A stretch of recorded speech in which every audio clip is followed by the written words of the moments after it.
왜 영상 초반에 이걸 찍어달라 하시는 거예요?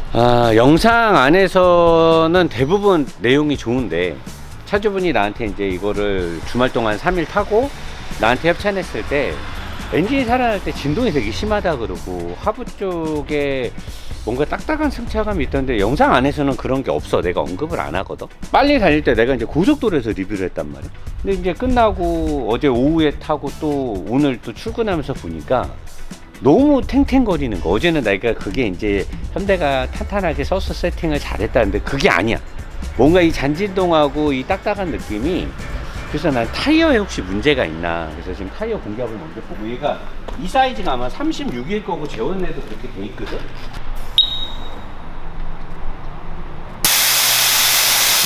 몇이었어? 44요. 44? 그럼 타이어 공기압이 너무 많은데.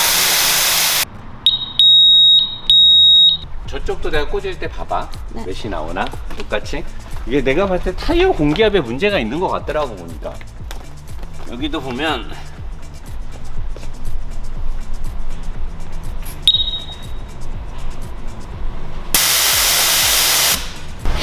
아마도 제조사에서 연비가 잘 나오게 하려고 타이어 공기압을 많이 넣지 않았을까. 이게 보관 상태에서 해외에서 차 우리나라로 수입될 때는 배에다 오래 싣고 오고 막 그러니까 일부러 막 50, 45 막 때려 넣거든.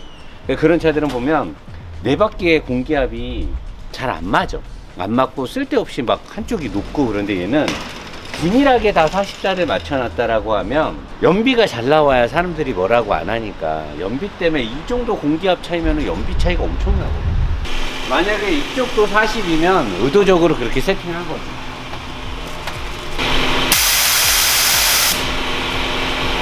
몇이었어?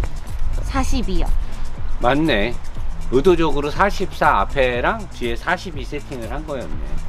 그러면 이제 승차감 부분이 너랑 나랑 같이 나가보면 승차감 부분이 어떻게 다른지 아마 체크가 될 거고, 엔진 오일도 지금 너무 잔진동이 심하게 올라오니까, 엔진이 살아났을 때 진동이 심하니까 그거 체크해가지고 엔진 진동도 어떻게 되는지 확인하면 되는 거야.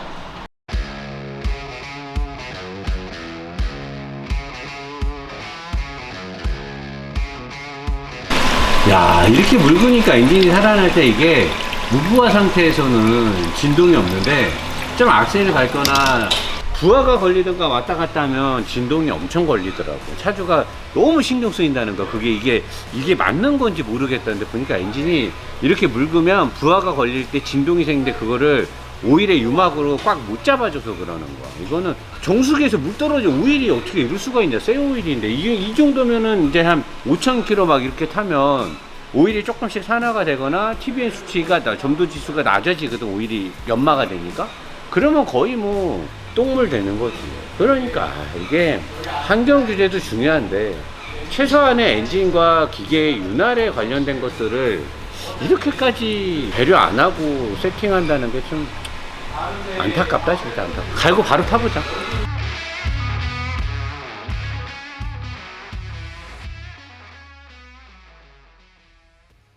수님, 응. 출발하기 전에 여쭤보고 싶은 게 있는데 원래 플리세이드 0W20 넣으라고 하셨잖아요. 근데 왜 이거는 30 넣으셨어요? 사실 0W20이 좋긴 한데 얘네가 지금 다른 제조사들이랑 다르게 현대기아는 하이브리드인데 터보 엔진을 쓰잖아. 터보 엔진은 터보가 돌 때 열이 난단 말이야.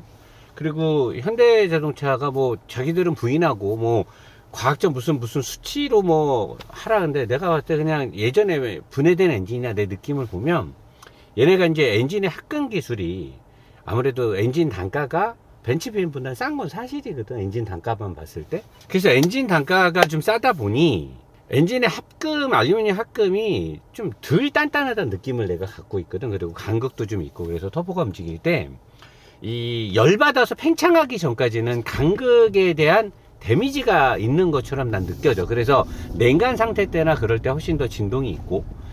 그래서 0W20 오일이 엔진이 꺼졌다 켜졌다 하거나 연비 이런 데는 유리할지 몰라도 차주분이 엔진 진동이 너무 심하다, 그거 엔진이 살아날 때 너무 불쾌하다 그랬거든 나한테. 예전에 하이브리드들은 다 그랬지만 최근에 수입사들 뭐 혼다, 도요타, 뭐 BM부터 다 하이브리드 차량들도 엔진이 되게 부드러워졌단 말이야. 근데 얘는 좀 그게 좀 덜한 것 같아서, 그러면 0W20은 내 생각에는 원래 우리 거가 점도지수가 되게 높게 새로 나온 플루이드 오일이 맞는데 뭔가 이 터보 엔진에는 부족할 것 같다라는 생각이 든 거지.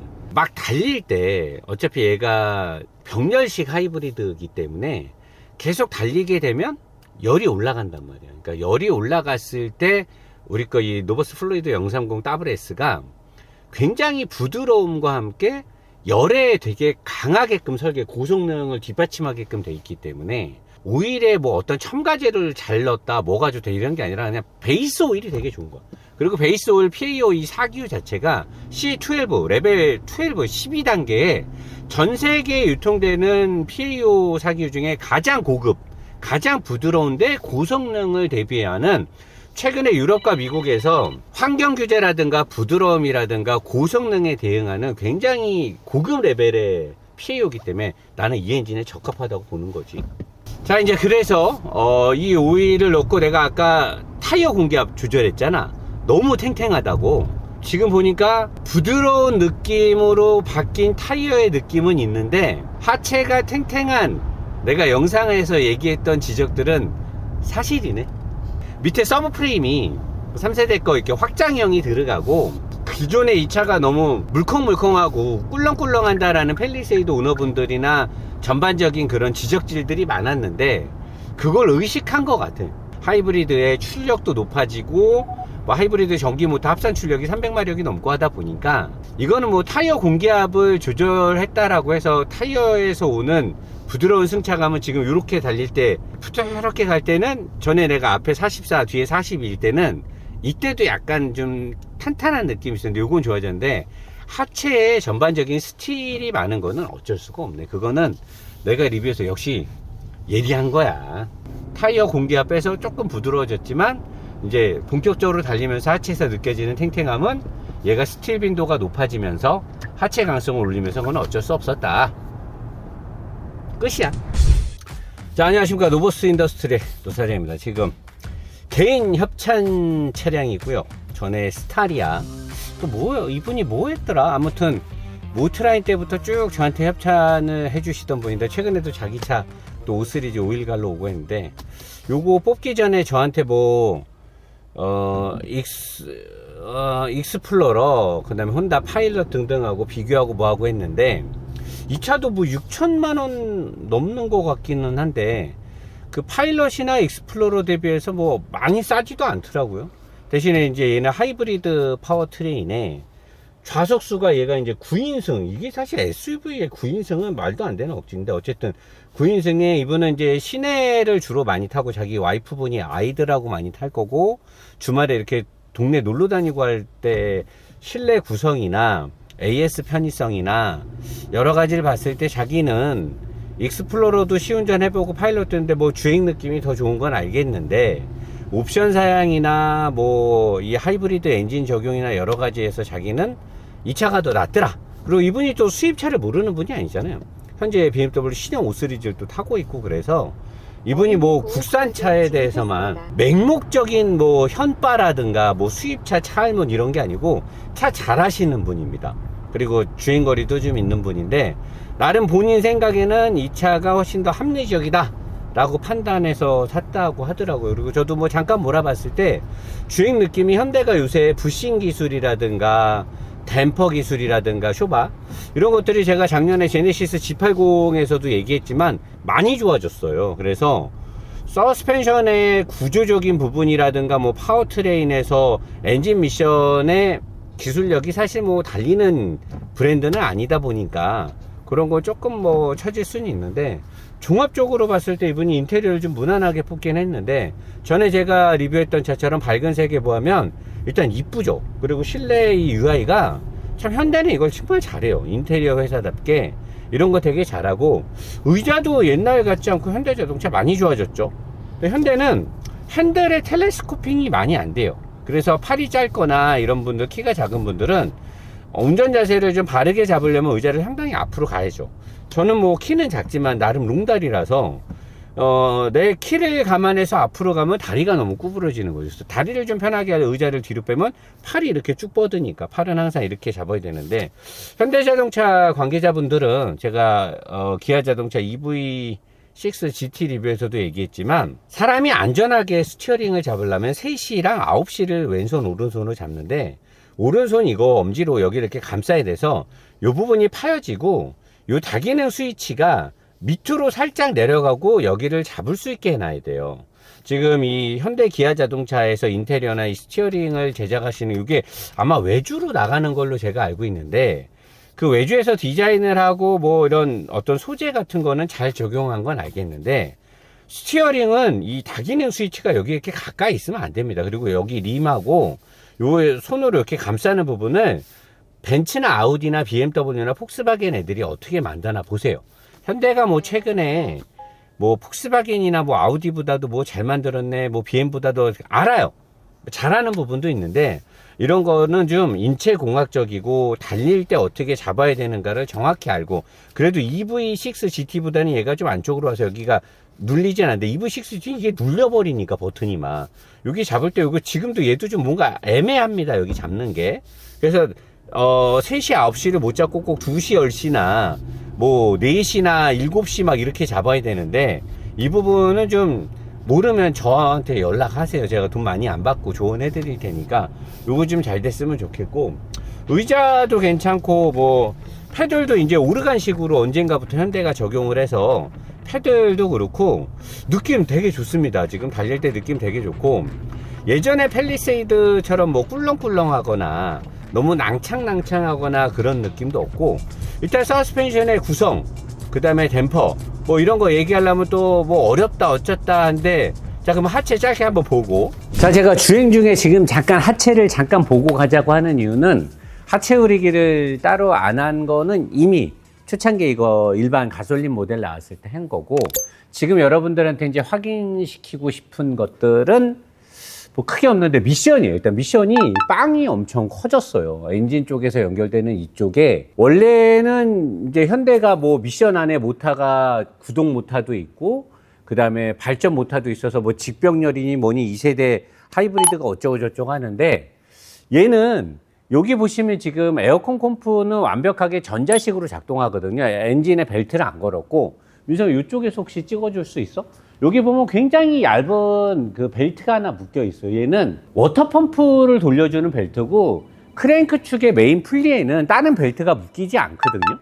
크랭크 축의 이 메인 풀리에는 위쪽으로 가는 다른 겉벨트 세트가 묶이지 않습니다. 그래서 그러면 안으로 발전 모터가 들어가면서 도요다나 혼다가 쓰는 것처럼 직병렬을 쓰지 않냐. 그런데 제가 운전하면서도 얘기를 하겠지만, 얘는 주행 중에 활동을 하면서 바퀴가 굴러가든 미션이 활동하면서 충전을 하진 않아요.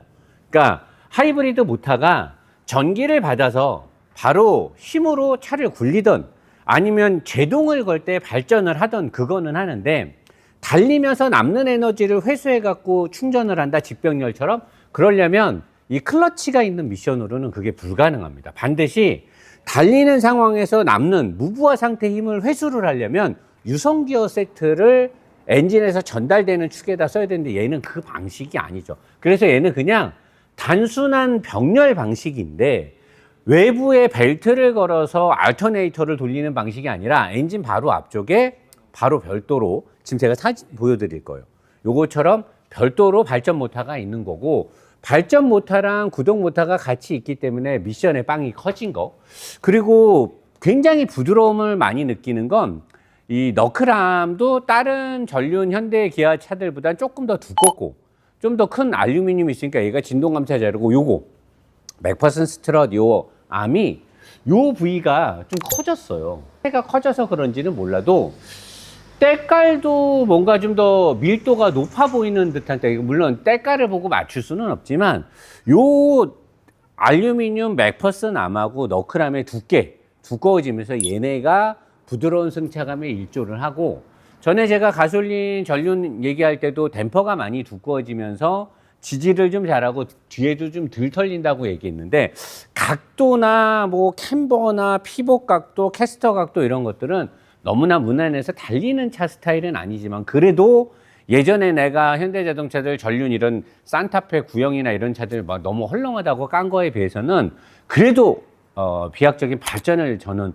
했다라고 보여지고 이런 데도 보강을 잘했죠. 그래서 하체가 좀 덜 흔들리겠고 기존의 팰리세이드들은 2세대 요 짧은 서브 프레임인데 얘는 이제 확장된 3세대로 돼서 예전에 현대 초창기에 소나타 나왔을 때처럼 확장돼서 크게 앞쪽까지 쭉 뻗어나간 이 서브 프레임에 여기를 이제 단단하게 잡아서 흔들림을 많이 억제를 시킨 것 같고 이 차도 지금 옵션 다 넣고 5천만 원이 넘잖아요. 근데 여기 보세요, 여러분. 아무것도 없잖아요. 그러니까 이게 수입차들은 몇 천만 원 안 하는 엔트리 모델들도 보통 배기 라인이 이렇게 지나가면 얘는 전륜 우선이긴 하지만 이 샤프트는 계속 돌거든요. 뒤쪽으로 전달되는 사륜을 연결하고 빼주는 건 저 뒤에서 하는 거예요. 뒤에 있는 디퍼렌셜 앞에서 하는 거고 하이덱스 방식이니까 얘는 항상 보면 여기 있는 베어링이라든가 이런 소재가 열을 계속 먹는 건 안 좋은데 배기 라인 바로 위에다 놨잖아. 그러니까 이런 것들을 현대가 생각을 안 한다는 거고 여기에 지금 뭐 연료 라인이 됐던 배선이 됐던 이런 거 지나는데 그냥 배기 라인이랑 같이 하고 별도로 뭘 막지도 않고 그 다음에 단열 소재도 뒤에는 없어요. 그러니까 뒷좌석이 여름에 바닥 쪽이 뜨거워지던 말던 그런 거는 우리는 모르고 우리는 돈만 안 나가면 좋다라는 식이고 연료 탱크 위에만 요걸 하나 해놨는데 이렇게 하는 건 정말 성의가 없는 거고 그리고 이 방청제도 거의 안 뿌리죠. 보통은 이렇게 되면 방청제라도 뿌려 놓는데 방청제도 안 뿌리고 이 배기 라인이 얘도 지금 터보 엔진이기 때문에 엔진이 계속 가동하면 배기 라인이 떨거든요. 근데 여기도 그냥 용접에 볼팅 그냥 때려갖고 사실 요 정도면 알루미늄 브라켓을 써줘야 여기는 배기 진동이 되게 심한 곳이란 말이에요. 그런 거 없고 여기도 보면 배기 라인 그냥 이렇게 잡았잖아요. 이건 지금 말도 안 되게 경차들이나 잡을 법한 방식으로 이렇게 잡아 놓으니까 이 배기 라인이 계속 축적되면서 하체 쪽에서 쫙 하고 잔진동이 퍼지는 거고 뒷좌석 승차감이 생각보다 되게 보들보들하고 좋은데 요게 지금 크기가 작고 여기 잡혀 있는 방식이 큰 힘을 받기에는 부족해 보이는데 요 형상과 두께가 요 두께도 그렇고 승차감을 잡는 데는 현대자동차가 참 잘합니다. 그래서 얘도 그렇지 앞에도 그렇지만 이 너클함이 되게 두꺼워졌어요. 그러니까 알루미늄 합금을 두껍게 하면 진동 감쇄에 있어서 많은 효과가 있거든요. 그러니까 이 두꺼워지 이쪽 보면 이렇게 두꺼워요. 지금 이 두꺼운 너클함과 이 메인 로우암을 알루미늄으로 딱 묶어버리면 굉장히 야들야들하고 부드럽습니다. 대신에 달릴 때 탱 쳤을 때 안 좋은 건 위에 어퍼암까지 알루미늄을 해주면 더 좋은데 위에 어퍼암은 스틸이기 때문에 탱 쳤을 때는 좀 안 좋은 느낌이 들어가는 거고 요거 이렇게 가만 보면 얘의 두께라든가 요거를 사실 원래 이제 후륜 차들은 트레일링 링크라고 하는데 얘는 트레일링 암이 이렇게 따로 있잖아요. 그러니까 트레일링 암을 절곡으로 해서 이게 큰 스틸이 있고 얘도 이제 어시스트 암이라고 보면 되는데 얘도 되게 두꺼워졌어요. 두꺼워져서 좋고 그리고 얘는 필로볼 타입으로 들어가 있고 나머지는 다 부싱이니까 현대자동차가 이런 걸 보면 알게 모르게 하체 쪽에 자기들 스스로가 업그레이드를 하려고 노력을 하는 건지 그런 거겠죠. 노사장이 하도 존나 까대니까 안 까이려고 구조를 바꾸려면 돈이 많이 드니까 이렇게 하는데 이렇게 해서 잡는지 모르겠는데 어쨌든 좋아지는 건 맞는 것 같고 댐퍼는 제가 전에도 얘기한 것처럼 두꺼운 게 들어가서 사실 펠리 신형은 댐퍼의 두께나 쇽스테이의 어떤 풍부한 쇼바 느낌이 많은 역할을 합니다. 그래서 좋다라고 보여지고 여기에도 지금 진동 댐퍼를 달아놨잖아요. 그러니까 얘 자체가 움직일 때 탱탱거리면서 진동이 많이 발생돼서 이쪽으로 하니까 원래는 여기 꽂히는 요거를 알루미늄 합금으로 해주면 참 좋은데 얘는 스틸로 했고 대신에 갈 때 진동을 상쇄하기 위해서 여기 진동 댐퍼를 달아놓은 거죠. 그리고 현대가 요새 와서 내가 느끼는데 작년에 제네시스 G80 후준할 때도 얘기했지만 현대도 지금 댐퍼랑 부싱 기술이 조금씩 좋아지고 있어요. 노하우가 쌓인 거지. 서당계 3년이면 풍어를 넘는다고. 여기도 지금 자동차 만든 지 60년 다 넘었지 않습니까? 그러다 보니까 60년은 안 됐나? 어쨌든 현대도 이제는 러버나 이 부싱이나 이런 것들이 많이 발전을 하고 있는 것 같아요. 그런 거 좋아 보이고. 보통 막 배기라인 이런 거 여기도 지금 돈 사정없이 아낀 거잖아요. 여기는 웬만하면 다 알루미늄 단데 여기까지도 스틸로 잡은 거 보면 엔간히 좀 헤쳐 드시라고 다시 한번 강조하고 싶은데, 요 정도 급 차면 최소한의 소재는 넣어줘야 되는 겁니다. 왜냐면 현대가 소재를 몰라서 안 쓴 거다? 그러면 이렇게 안 하죠. 이런 거 내가 옛날에 존나게 깠잖아요. 그러니까 지금 많이 발전한 거야. 그러면 이런 것들도 좀 발전을 해주는 게 맞는데 그런 건 좀 아쉽고, 나머지는 다시 리뷰해서 얘기하겠습니다. 잘하는 부분들이 많아졌습니다.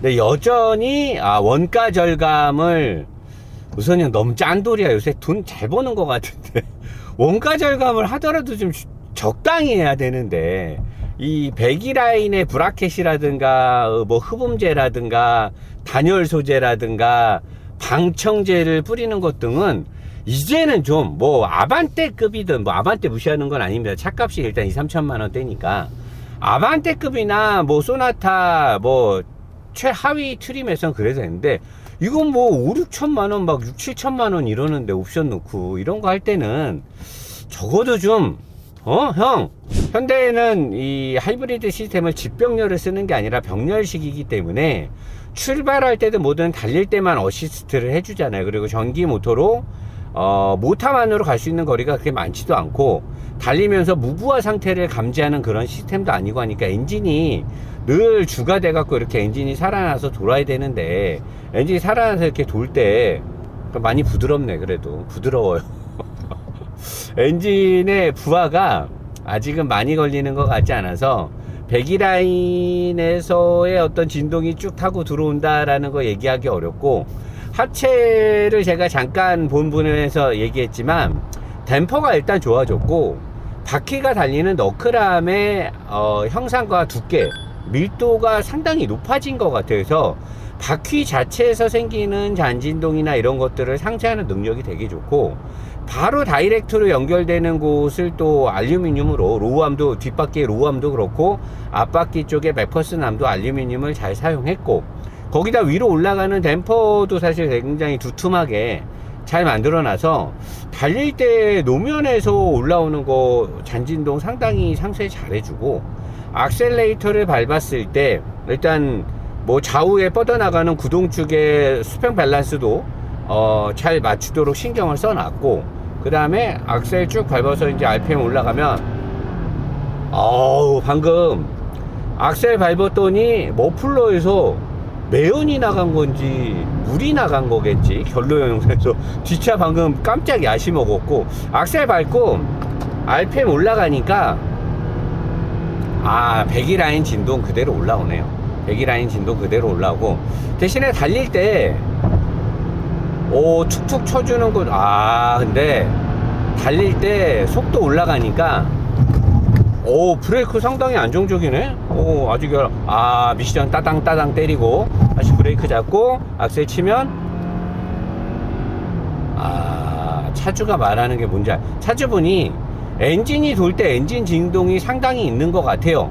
하이브리드 시스템으로 모터가 움직이다 엔진이 살아날 때 엔진의 진동이 생각보다 심해서 좀 놀랬습니다 그러는데, 엔진이 터보를 넣어서 이렇게 했는데 하이브리드 모터가 출발할 때 해주고 가속할 때도 좀 어시스트 해주고 뭐하고 하다 보니까 터보의 알고리즘이나 엔진 자체의 밸런스에 관련된 MVH도 낮은 RPM의 구성을 맞춰서 세팅을 하고, 이 차를 타고 뭐 세게 달릴 거다 어쩔 거다 이런 거는 그렇게 크게 신경을 안 쓴 것 같은 느낌이 살짝 드네요. 근데 지금 느껴지는 이렇게 초반 느낌은 전체적으로 봤을 때 되게 좋습니다.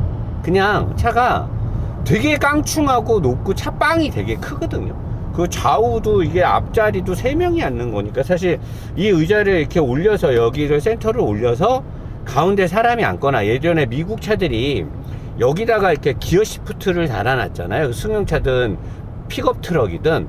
여기를 평평하게 한 이유가, 나는 사실 3명을 타기 위해서 이렇게 한 줄 알았는데 그게 아니더라고요. 약간 야한, 상당히 좋고 넓어요.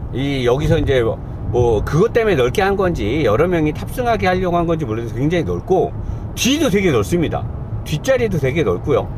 그 다음에 달릴 때 댐퍼 느낌은 설사 눈 감고 타면, 물론 현대차는 특유의 그 현대만의 주행 질감이 있어요, 기아차도.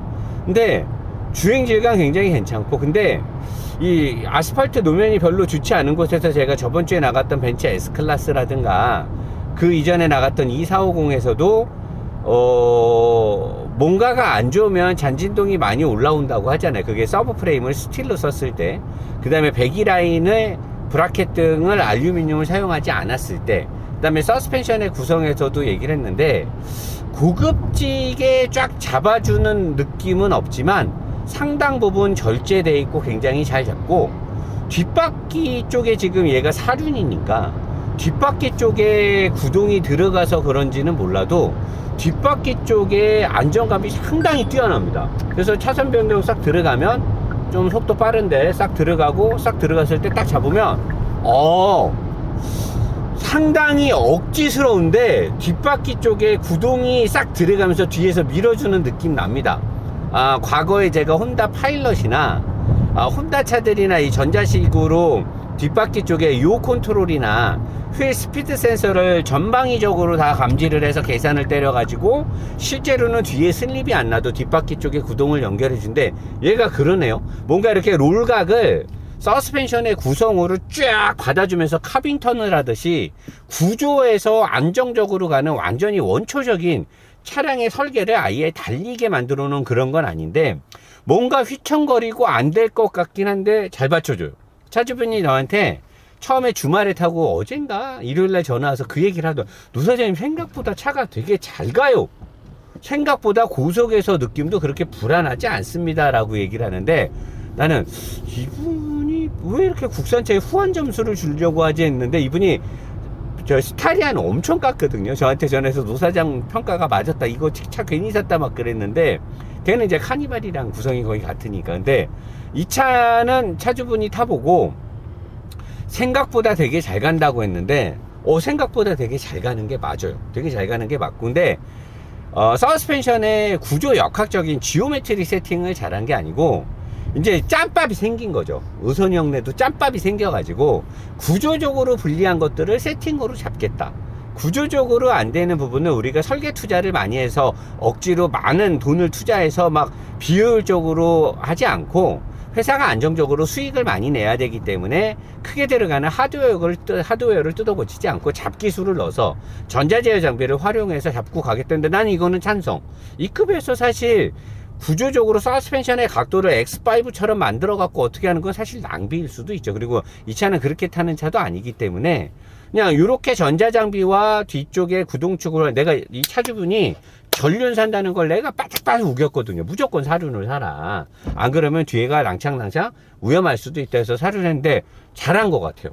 사륜이 뒤에서 잘 잡아주고, 그리고 뒷바퀴가 어떤 축이 있고 뒤쪽에 디퍼렌셜이 있다 보니까 무게 배분이 이만큼이라도 도움이 될 거 아닙니까? 그리고 뒷바퀴 쪽에 축이 걸려서 도니까 뒷바퀴가 따라오는 신용만 하는 게 아니라 리어 거처럼 뒷바퀴에도 샤프트가 연결되어 있고 같이 들고, 안에 디퍼렌셜 기어에 어쨌든 디퍼렌셜 기어, 피니언 기어 세트가 들어가고 하니까 뒷바퀴의 그립도 상당히 괜찮은 것 같고, 지금 이렇게 싹 출발하면 전기 모터로 가죠.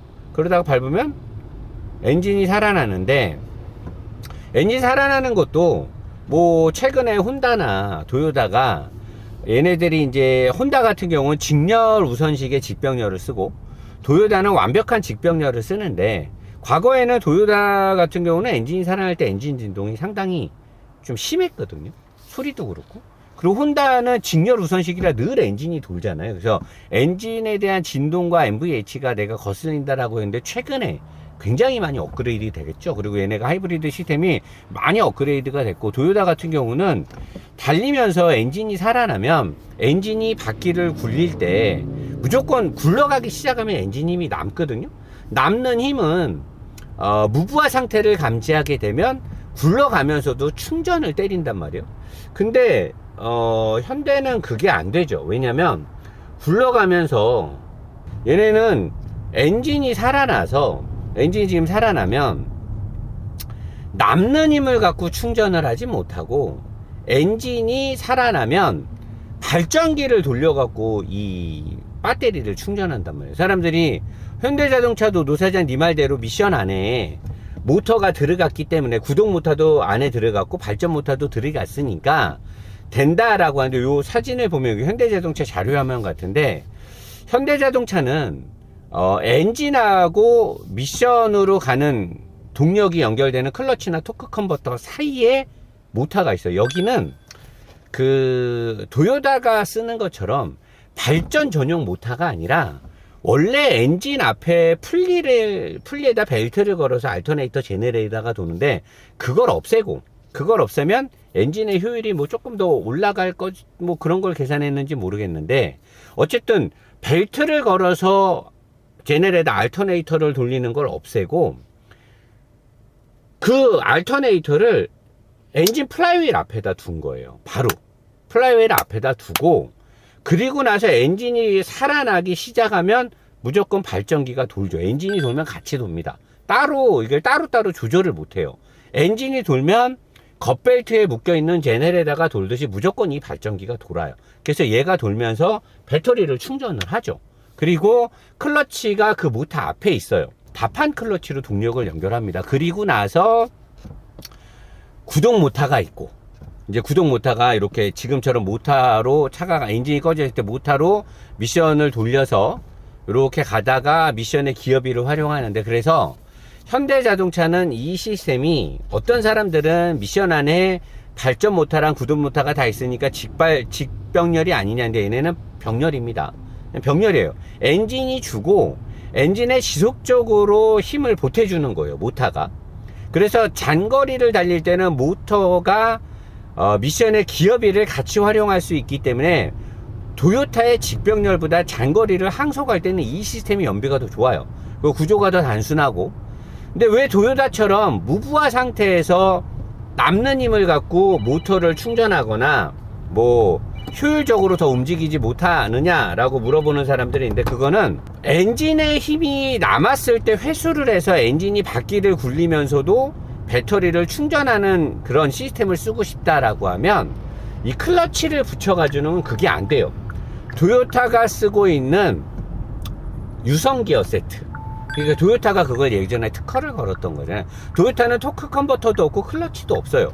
유성기어 세트를 통해서 엔진의 힘이 바퀴로 가기 때문에, 그리고 유성기어 세트에 구동 모터가 위쪽에서 링기어에 같이 연결이 되기 때문에 유성기어가 돌다가 윙하고 바깥쪽이 헛돌거나 이랬을 때 안쪽에 무부하 상태가 됐을 때 얘가 무부하 상태가 끝에 있는 발전 모터를 따로 돌려주는 이런 시스템이 돼야지만 엔진이 바퀴를 굴리면서, 그럴 때 바퀴를 굴릴 때 모자라는 동력은 또 구동 모터가 도와주고, 그리고 이 유성기어 세트의 안쪽에 있는 썬기어라든가 이런 게 바퀴를 굴리지 않고 남는 힘이 있을 때 얘네가 돌면서 여기에 연결된 발전 모터를 돌렸을 때만 효율적으로 남는 힘을 발전을 할 수 있는 거지, 현대가 쓰는 거는 직병렬처럼 미션 안에 모터가 2개가 들어갔다는 아니고, 저는 왜 이 시스템을 했는지는 모르겠어요. 이 시스템을 함으로써 엔진의 겉벨트를 빼서 효율을 높이는 거, 특히나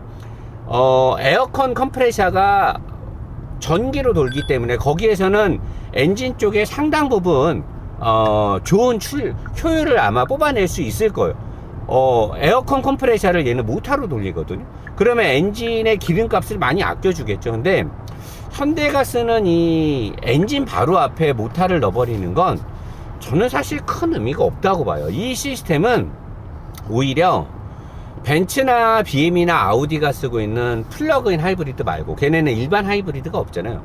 마일드 하이브리드보다 더 큰 배터리를 써야 되고, 구조적으로 좀 더 복잡함에도 불구하고 마일드 하이브리드보다 좀 더 센 모터가 들어가서 모터로 차를 밀고 나간다 어쩐다 하더라도 마일드 하이브리드보다 연비가 좋지 않을 겁니다, 얘는. 그러면 하이브리드인데 복합 연비가 잘 나와야 12km. 그러니까 정말 연비 주행을 하게 되면 뭐 14km도 나오겠지만, 저는 이 시스템은 굳이 병렬식 하이브리드에서 진화됐다라고 보긴 어려운 거죠. 이렇게 모터를 다 안으로 넣을 거면 차라리 그냥 구동 모터 하나만 가지고도 충분히 갈 수 있거든요. 근데 굳이 구동 모터에 동력을 연결해주는 클러치 뒤에 엔진 플라이휠 앞에 모터를 발전 모터를 하나 또 넣는다. 이건 난 의미가 없는 거예요. 왜냐면 달릴 때 엔진 플라이휠 바로 뒤에 있는 모터가 돌아서 발전을 해갖고 전력을 줘야 된다라고 하는데, 차라리 달릴 때 구동 모터를 같이 돌려가지고 걔를 가지고 발전을 때리면 돼요. 근데 얘네는 하이브리드 시스템이니까 구동 모터가 차를 움직여야 되니까 모터가 커야 된단 말이에요. 근데 그거를 엔진으로 갈 때 엔진의 발전기로 알터네이터 제네레이터로 쓴다 그러면 모터의 회전자가 크니까 힘든 거죠. 그러니까 엔진의 힘으로만 갈 때는 모터는 완전히 그냥 베어링을 활용하던 도구 클러치를 활용해서 구동 모터는 완전히 그냥 빠져버리고 작은 모터를 갖고 발전을, 이거는 굉장히 비효율적인 시스템이에요. 그냥 구동 모터를 작게 만들어서 어시스트를 조금만 해주고 BM 벤츠 아우디처럼 마일드 합으로 차라리 갔으면 되는 거야. 쓰잘데기 없는 짓을 한 거예요. 쓰잘데기 없는 짓을. 굳이 바깥에 있는 알터네이터를 미션 안에다 우겨놓은 거란 말이에요. 이렇게 되면 얘네가 이 연비율이 엄청 높아진다? 엄청 높아질 수가 없죠. 연비율이 아주 높아질 수가 없어요. 그냥 바깥에 있는 알터네이터나 얘나 뭐 제가 봤을 때는 큰 의미 없다고 봅니다.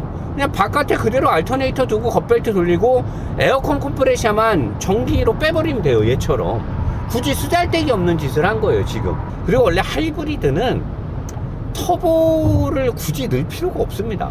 모터가 잘 어시스트를 해주면 되니까 터보의 시스템을 넣어서 터보가 냉간 상태 때나 뭐 어쨌을 때를 대비해서 터보가 또 막 이렇게 세게 달리면 막 이렇게 가면 터보의 배기의 떨림이라든가 터보 엔진의 어떤 열이 올라가고 이런 것들 때문에 엔진의 내구성을 좋게 하려면 엔진 블럭의 합금 기술이나 피스톤이나 피스톤 링, 그리고 터보의 알고리즘도 되게 우밀조밀하게 세팅해야 되는데, 굳이 이렇게 해갖고 합산 출력을 뭐 330 몇 마력 뽑았다.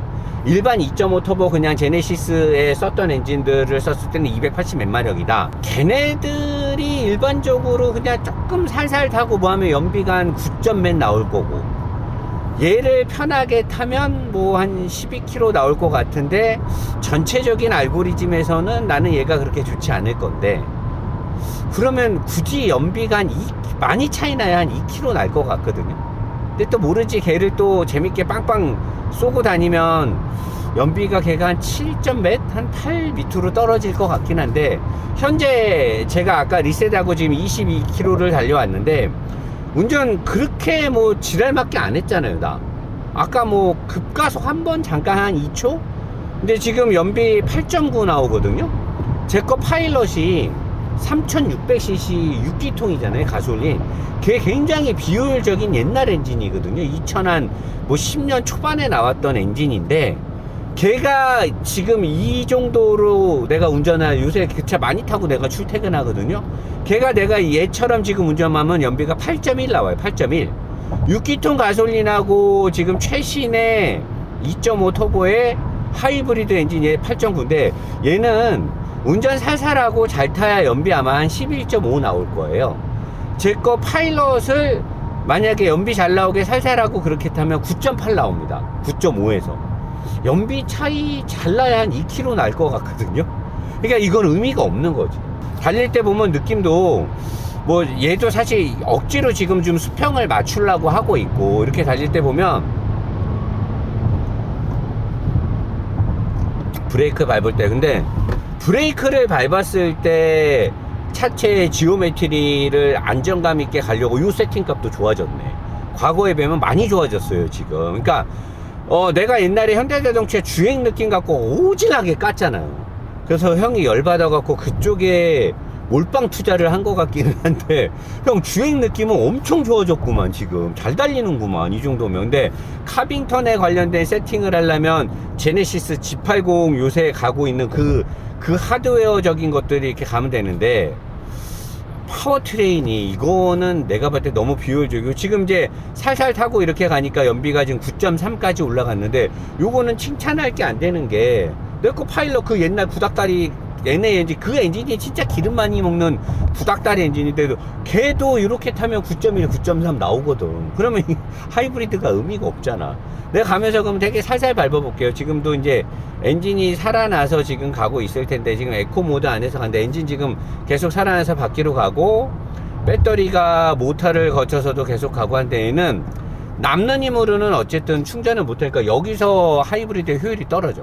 차라리 혼다처럼 직렬 우선식으로 가서 발전 모터에다가 그냥 엔진이 계속해서 힘을 주면 연료 소비를 일정하게 딱 정해놓고 발전 모터로 계속해서 배터리를 충전해주고, 그 배터리 충전된 걸 갖고 계속 구동 모터를 따로 돌리는 직렬식으로 가는. 그러니까 혼다나 도요타는 하이브리드에 대한 시스템에 대한 이해도가 되게 높고 하이브리드 시스템을 적극적으로 잘 활용을 하는 거죠. 근데 현대는 말만 하이브리드고, 하이브리드의 전반적인 시스템은 지금 1세대 병렬식에서 달라진 거라고는 겉벨트를 뺀 거 말고는 나는 크게 뭐 좋아졌다라고 볼 게 없는 것 같고, 근데 일단 엔진이 살아날 때 겉벨트가 없고 에어컨 컴프레셔를 돌리지 않으니까 기존에 있었던 하이브리드들에 비해서는 확실히 부드러워진 건 맞네요. 확실히 부드럽습니다 지금.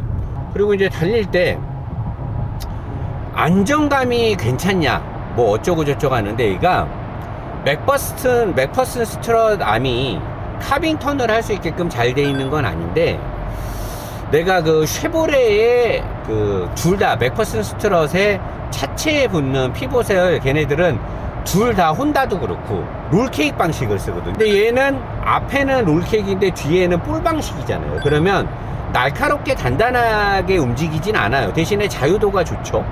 근데 부싱 기술이 과거 같지 않고 많이 올라가서 굉장히 탄탄하고 댐퍼가 잘 받쳐주고, 그래서 물컹물컹하거나 휘청휘청한 느낌이 없어요. 근데 코너를 돌려고 할 때나 차선을 변경하려고 할 때 눌리면서 약간 이렇게 좀 구조적으로 지오메트리 세팅이 이렇게 달리는 선수들이 러닝 준비를 할 때 이렇게 딱 발목이 안정적으로 잘 멀티 각도로 움직이고 무릎에 연골이 좋아서 잘 받쳐주는 자세가 잘 바뀌어야 되는데, 얘는 그러진 않는데 약간 뭔가 억지스럽게 스테빌라이저를 좀 단단하게 붙고, 그 다음에 댐퍼가 두툼하게, 근데 댐퍼도 사실 세팅을 잘한 것 같아. 승차감을 위해서는 두툼하게 풍부한 쇼바감을 주면서도 급하게 움직일 때는 뻑뻑하게 움직이면서 자세를 잡는데, 억지스러움이 분명히 있어요. 뭔가 억지스럽게 잡히긴 하는데, 그래도 과거에 내가 현대차들 이런 팰리세이드나 산타페나 이런 거 너무나 낭창낭창하고 멀미날 정도로 막 휘청휘청하다, 그리고 이 피칭이 심해서 안 좋다 내가 막 그랬는데, 지금 내가 좀만 지나면 이제 쏘면서 내가 피칭을 테스트할 수 있는데 상당히 좋아졌습니다. 내가 작년에 이쯤에 G80 그 후륜 거의 새거 타면서 현대자동차가 이제 세팅 잘한다 했더니, 뭐 과거에는 깠으면서 지금은 왜 빨아주냐, 노사장 뭐 현대에서 돈 받았냐는데, 아이 씨발 진짜 장난해! 자, 여기서 딱 차선 변경하고 딱 달려보면 너무 차가 좀 수평으로 움직이려고 하는데 뒷바퀴 쪽에 구동 살아나는 거 없고 쭉 달리면 지금 피칭이 있네. 피칭이 있고 쭉 속도를 올리려고 할 때는 근데 되게 인위적이다. 낯설다 형. 우선 형 낯설어. 어디서 또 이 계산기 잘 두드리는 공학도들 데려다가 계산값으로 차를 요렇게 세팅을 해버리시야 아주 그냥. 근데 일반인들이 탔을 때는 상당히 만족도가 높겠구먼. 아주 그냥 자연스럽게 구조적인 설계와 세팅으로 한 게 아니라 전자장비와 세팅값으로 현대가 기술이 상당히 업그레이드 됐구만이라 아주 그냥 잘하네. 근데 역시나 서브프레임이 앞뒤가 다 스틸이다 보니까 이 노면이 안 좋을 때 드르르하게 반복이 되면 잔진동이 퍼지는 건 어쩔 수 없는데 그래도 만족스럽습니다.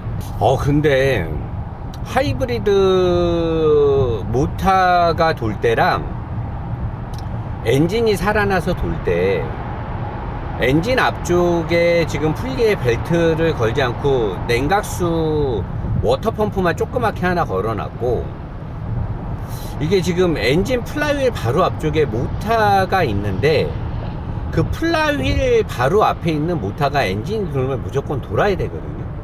거기랑 지금 벨트를 걸지 않았는데 앞쪽에 풀리가 상당히 좀 두꺼운 게 들어가 있어요. 그래서 제가 봤을 때는 크랭크 축의 맨 앞쪽에 풀리랑 플라이휠 앞쪽에 모터가, 발전 모터가 무조건 엔진이 돌면 같이 돌아야 되거든요. 얘네가 지금 크랭크 축의 양 끝에 밸런스 축 역할을 하는 것 같아요. 그래서 뭔가 엔진의 회전 질감이 굉장히 좋아졌어요. 과거의 회전 질감은 뭐 부드러운 듯 하면서도 악셀을 밟고 놓고 하게 되면 회전의 속도가 올라갔다 내려갔다 하게 되면 역시 현대 엔진이다, 한없이 부드러운 매끄러운 그 알고리즘에 있지 않다라고 제가 느끼는데, 얘는 그렇지가 않네요. 그리고 밸런스 샤프트 같은 걸 둬서 엔진의 진동을 상쇄시키고 하는 것도 이 전기 모터가 뒤쪽에서 돌아서 그런지는 몰라도, 그러니까 발전 모터가 뭔가 엔진의 회전 질감은 굉장히 좋아요. 요 느낌은 되게 마음에 드네요. 되게 마음에 들고, 쭉 갔을 때 전반적인 상황에서 되게 좋아요. 브레이크를 밟을 때도 그렇고 다시 살아날 때도 그렇고 요 느낌 되게 좋네. 그러면 그냥 아예 2.5 터보 그냥 엔진 버전을 안 만들어도, 얘가 어차피 터보 엔진이니까 그렇게 따지면 사실 또 굳이 병행 그렇게 생산할 필요가 있나 싶기도 하고. 자, 지금 굉장히 살살 달렸잖아요. 막 평균 속도 75, 80, 95 항속하고 했더니 10.3까지 연비가 나왔습니다. 여러분들 이걸 계속 보시겠지만 남는 힘으로 충전은 없어요. 달리면서 엔진이 계속해서 바퀴랑 이걸 같이 해야 되고, 달리다가 엔진이 꺼지면서 남는 힘으로 충전하고 이런 거는 없어요. 보통의 이제 도요타나 혼다 같은 애들은 이렇게 탄력 주행을 하게 되면 엔진이 꺼져버리고 바퀴가 돌아갈 때 모터를 발전기로도 돌리면서 충전을 해주는데, 얘는 이제 그런 직병렬의 복합 시스템은 구현을 못하는 거죠. 병렬 시스템이니까. 근데 좋은 건 엔진이 꺼졌든 이렇게 되면 엔진이 지금 꺼진 거잖아요, 지금. 근데 다시 악셀 밟아서 엔진이 살아나도 살아날 때 느낌이 없어요. 근데 이렇게 달리다가 엔진이 딱 꺼졌어. 지금 탄력 주행이야. 그래서 지금 바퀴가 회생제동으로 걸리고 하는데, 이때의 바닥에서 올라오는 진동이나 악셀을 밟아서 다시 엔진이 살아났을 때 생기는 진동이나 변화가 없어요. 그러니까 어떻게 보면 엔진이 살아나는데 노사장이 지금 엔진이 살아나는 걸 아예 운전자가 느낄 수 없을 정도로 잘한 거 아니냐. 근데 엔진이 꺼졌을 때 바닥에서 올라오는 일반적인 진동 소음은 철판과 서브프레임과 좀 전기차 같은 매끄러운 느낌을 못 주는 느낌. 지금 엔진이 꺼져도 뭔가 진동이 쭉 오는 거는 하부 쪽에 소재 공학이 조금 고급스럽지 못했다. 그러나 엔진이 살아나도 똑같다. 후자 쪽에 만약에 조금 포커스를 둔다라고 하면 하이브리드 시스템에서 엔진의 개입과 엔진이 꺼졌을 때의 탄력이나 모터의 주행에 있어서 차이를 주지 않는다, 운전자가 느끼지 못하게 한다, 이건 박수를 줘도 되죠. 요건 상당히 기술입니다. 엔진이 살아나는 걸 운전자가 느끼지 못했다는 거. 그리고 차주분이 엔진이 살아났을 때 진동이 굉장히 크다 어쩌다는 주행 중에는 논할 부분이 없네요. 주행 중에는 그거에 대해서 내가 구형에 겉벨트에 알터네이터 제네레이터가 돌 때는 제가 그런 것들을 지적을 많이 했는데, 얘는 현재 주행이 계속해서 지속되고 있을 때는 그런 문제점을 논할 필요가 없어요. 그래서 나는 차주분한테 엔진 오일이 너무 저점도니까 엔진이 살아났을 때 냉간 상태에서 엔진이 회전할 때나 막 악셀을 지랄같이 밟았을 때 엔진 온도가 올라갔을 때 오일 점도가 낮으면 엔진의 그 어떤 피스톤과 엔진 블럭 사이에서 오일의 점도 지수, 점도가 버텨주지 못하고 너무 부드럽게 세팅이 돼 있으면 뭔가 진동이라든가 그런 것들이 좀 심하게 나니까 내가 노보스 플루이드 이번에 새로 나온 좋은 오일로 바꿔줄 테니 그렇게 하게 되면 많이 없어지겠다는데, 이 정도면은 굳이 내가 안 바꿔줘도 될 것 같은데, 얘 지금 순정 오일 나쁘지 않은 것 같거든요. 괜찮고, 대신에 이제 뭐 키로수가 많아지면 뭐 오일의 산화라든가 오일의 점도의 붕괴는 좀 빨라지겠지만, 현재 나는 이 오일 굉장히 마음에 들거든요. 요렇게럼 하면 이제 차주가 그럼 내가 노사장한테 차량을 협찬해주고 오일을 풀케어로 좋은 오일로 바꾸려는 그런 속셈을 갖고 협찬을 했는데, 노사장이 지금 저렇게 뭔가 사심을 갖고 괜찮다고 방어전을 하면서 오일을 안 갈아주려는 밑밥을 까는 거 아니야? 그러면 차주가 또 실망할 수도 있으니까 현재 오일을 바꿔야 될 필요성을 전혀 못 느끼는데도 불구하고 오일을 바꿔드릴게요. 그리고 바꾸고 나서 카메라 하나만 살려놓고, 카메라 뭐 요거 하나만 살려놓고 오일을 바꾸고 나서 어떤 느낌인지 내가 알려줄게요. 이거는 지금 하이브리드고 엔진이 자주 꺼지고 하니까 이번에 노보스 플루이드 새로 오는 거 0W20이 점도 지수가 웬만한 시중에 있는 굉장히 좋다라는 0W30들 일반 오일보다도 점도 지수가 좋거든요. 굉장히 부드러우면서도 잘 버티고 쏠 때도 잘 받쳐지고 하니까 플루이드 0W20 이번에 원래 제가 0W20 오일을 안 좋아하고 선전을 잘 안 해요. 근데 이번에 플루이드 새로 나온 거는 기가 막힌 오일이거든요, 지금.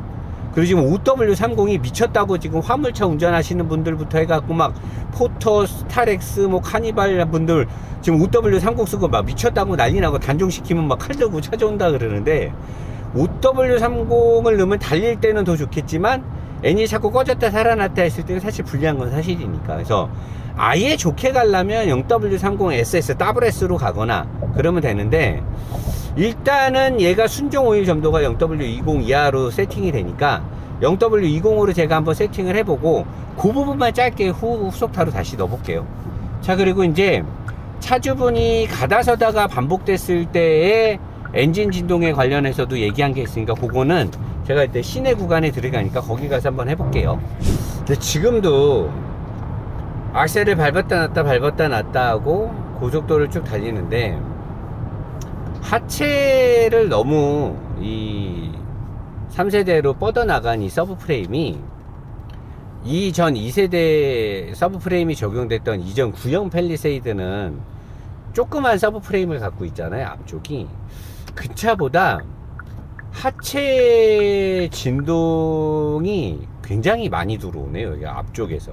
그러니까 이게 앞쪽에 철판을 넓게 지금 밑에 서브프레임을 깔아놔서 구조적으로 더 단단하고 안정감이 높아진 건 맞는데, 그로 인해서 달리면서 이렇게 완전히 부드러운 느낌이 없네요. 그래서 요 느낌하고 뒤쪽에 트렁크 바닥 쪽에 공기 와류 두 개가 합쳐져서 살짝 예민한 사람들은 멀미를 느낄 수 있을 것 같아요. 그래서 뒤쪽은 언더커버를 달면 될 것 같고, 뒤쪽 커버를, 아니면 범퍼 형상을 바꿔서 범퍼로 들어가는 바람을 막을 수 있게 하든가 하면 좋을 것 같고, 나는 사실 이 팰리세이드 요번에 디자인을 좀 이쁘게 다시 바꿔 놓으면 저는 이 차 되게 좋을 것 같아요. 디자인이 지금 거 너무 좀 이상하긴 한데 그것보다는 괜찮고, 지금도 굉장히 막히는 구간에서 좀 이동하다 뭐하다 이렇게 왔는데, 모터와 엔진의 개입이 따로따로 이상하게 이질적으로 움직인다라는 거를 느낄 수가 없습니다. 그러니까 병렬식에서 알고리즘의 세팅은 거의 끝까지 간 것 같아요. 그래서 전에는 뭐 엔진이 왕 살아나고 엔진으로 갈 때 엔진도 안 좋고 뭐 어쩌고 했는데, 지금은 엔진이 살아난 건지 어쩐 건지, 모터가 뭐 처음에 밀었는지 어쨌는지, 그러니까 모터의 출력과 엔진의 출력이 합산 출력을 내던 모터가 먼저 나고 엔진이 붙던, 모터가 배터리 관리 때문에 빠지고 엔진만 가다 모터가 다시 어시스트해도, 모든 알고리즘에서 모든 상황에서 운전자가 내가 예전에 말했던 시스템이 질린다, 금방 뭐 좀 운전할 때 좀 싫다 뭐 그랬잖아요. 내가 전에 거 하이브리드 시스템, 현대 거 병렬식을, 얘는 그거는 없어요. 그러니까 전 구간에서 방대한 주행 데이터 값을 노력을 해서 했다라는 게 느껴집니다. 이 부분은 현대가 병렬식을 끝까지 발전시켰다라는 걸로 좀 칭찬을 해주고 싶네요. 그리고 쭉 달릴 때 엔진 좀 살아나서 하고 갈 때 뭐 이때도 뭐 동력 연결되는 느낌. 그리고 어차피 6단 다판 클러치로 동력 연결되는 이 미션이 부닥다리 미션이긴 한데 어차피 달릴 때마다 모터가 지금 출력을 도와주고 있으니까 다 괜찮아요. 지금도 괜찮습니다. 쭉 달려봅니다. 쭉쭉쭉쭉. 확실히 쭉 달릴 때 앞쪽 진동과 뒤쪽의 공기 저항이 확실히 있어요. 그리고 완만하게 돌고 할 때는 차가 이렇게 노면을 물고 가야 되는데 뭔가 억지로 잡으려는 그런 세팅 값이 있고요. 초반에 말한 게 맞고, 살짝 미끄러운 노면인데 뒤에 차 없으니까 브레이크. 어우, 그냥 그래도 앞으로 꼬꾸라지지는 않으려고요. 앞으로 꼬꾸라지진 않으려고 하고, 카니발 하이브리드 때는 급브레이크를 밟으면 미션에서 역으로 엔진으로 가는 그 엔진 브레이크가 걸리려고 하는 그 상황에서 동력이 뭔가 뭐 이가 깨지는 듯한 덜컹거림이 안 좋음인데 그런 것들도 없어졌어요. 세팅을 아주 잘했어요. 카니발 때 내가 이 시스템 뒤지게 욕했는데 상당히 좋아졌고, 엔진 느낌이 되게 부드러워요. 사실 지금도 살살 출발하면 가다가 속도가 20, 30, 뒷차들이 이제 따가운 눈초리 보는데 40이 넘고 45, 완전히 또 살살 가면 또 배터리만으로도 50km까지도 가네요. 오, 신기하네. 아까까진 계속 안 되더니 지금은 이제 배터리가 어느 정도 있어서 그러나? 아까는 계속 금방 살아나더니 다시 가볼게요. 살살 10, 20, 지금 살살 앞차랑 거리 멀어지는데 40이 넘어서 45, 50, 53, 60. 완전히 살살 가면 또 살아나네. 그거 얼마나 살살 밟아야 전기 모터로만 가려고 하는 건지. 사실 지금 계속 전기 모터로만 가거든요. 예전에 내가 현대차에서 이제 엔진 살아나 버리네. 이제는 또 살아나네요. 다시 여기서 완전히 진짜 살살 가면 전기 모터로 6, 70까지도 지금부터는 또 배터리가 3칸 살짝 되면 무조건 엔진이 살아나네요. 그러니까 이게 배터리가 한 7칸, 6칸 이상이 있으면 전기 모터로 그래도 한 70km까지는 갑니다. 70km. 요새 도요타나 혼다는 전기 모터로, 혼다 같은 경우는 직렬 우선이니까 전기 모터로 150km까지도 속도를 내거든요. 근데 도요타는 최근에 뭐 한 8, 90km까지도 전기 모터로 가요. 웬만큼 모터가 워낙 세졌으니까. 근데 얘는 전체 등치가 있어서 그 정도까지는 안 되는 것 같기는 한데, 지금부터는 이제 엔진이 막 살아나네. 배터리가 3칸 반 남으니까 4칸 정도 차고 이러면 이제 또 모르겠는데, 지금 엔진이 계속 발전을 해서, 엔진이 발전기로 돌 때는 차주가 이걸 얘기하는 거구나. 배터리가 적어서 엔진이 발전을 세게 하려고 돌 때는 엔진 소리가 크네, 이걸 얘기한 거구나 차주분이. 엔진이 지금 무조건 발전 역할로만 해서 전기 모터 배터리로 구동에 도움을 못 받으면, 이러면 엔진 소음이 커지네요. 되게 르르릉 하고. 이걸 얘기한 거였구나 차주분이. 살살 갈 때 이 부분은 내가 오일 바꿔보고 다시 한번 테스트하고, 어쨌든 이 차는 전반적으로 병렬식에서 아둥바둥 끝까지 세팅을 잘한 부분은 인정해주고 싶습니다. 여기서 안에 방지턱 넘을 때 한번 봐볼게요. 댐퍼가 얼마나 좋아졌는지는 방지턱, 여기 맨날 내가 보는데 이런데 넘어갔을 때나 대각선으로 한 바퀴 먼저 넘어갈 때 보면 아는데,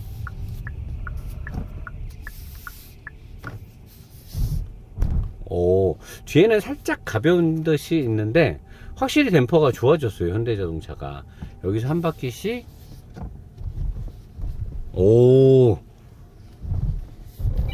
뒤에는 조금 가볍게 튀긴 하는데 좋아졌네요.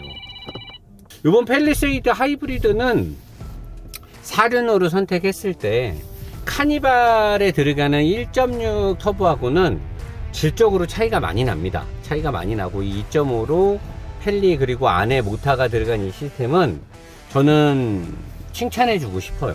잘 만들었고 부족한 부분도 뭐 시스템에서는 있겠지만 저는 이 정도면은 뭐 일반인들이 파일럿이나 익스플로러랑 비교해서 구매하는 게 나쁘지 않다라고 봅니다. 그리고 엔진 오일 갈고 다른 느낌이 오는지 추가 영상 올리면서 마무리하도록 하겠습니다. 여기서 이제 가속을 할 때 원래는 내 오일 바꾸기 전에 이때 엔진 진동이 되게 심하게 올라왔어. 붕 하면서. 근데 지금 그렇게 심하지 않잖아. 부드럽게 가니까 오일을 바꿔서 요건 해결이 된 것 같고, 여러분 그 영상의 초반부 중반부 그리고 오일 바꾸고 나서 이런 모든 부분들을 여러분들이 세심하게 보고, 이번 리뷰는 제가 다른 동급의 차량들을 최근에 되게 많이 타고 다녔기 때문에, 그리고 지금 차주분도 현대차를 되게 좋아하고 많이 타는 분이고, 현재 5 시리즈까지 새 거 사가지고 타면서 그분도 이 리뷰의 많은 부분의 내용을 저한테 알려준 거니까 아마 이 차를 구매 예정에 있거나 타고 계신 분들하고 많은 공감대가 형성되지 않을까 예상하면서 영상 이걸로 마치도록 하겠습니다. 프락셀 하겠습니다.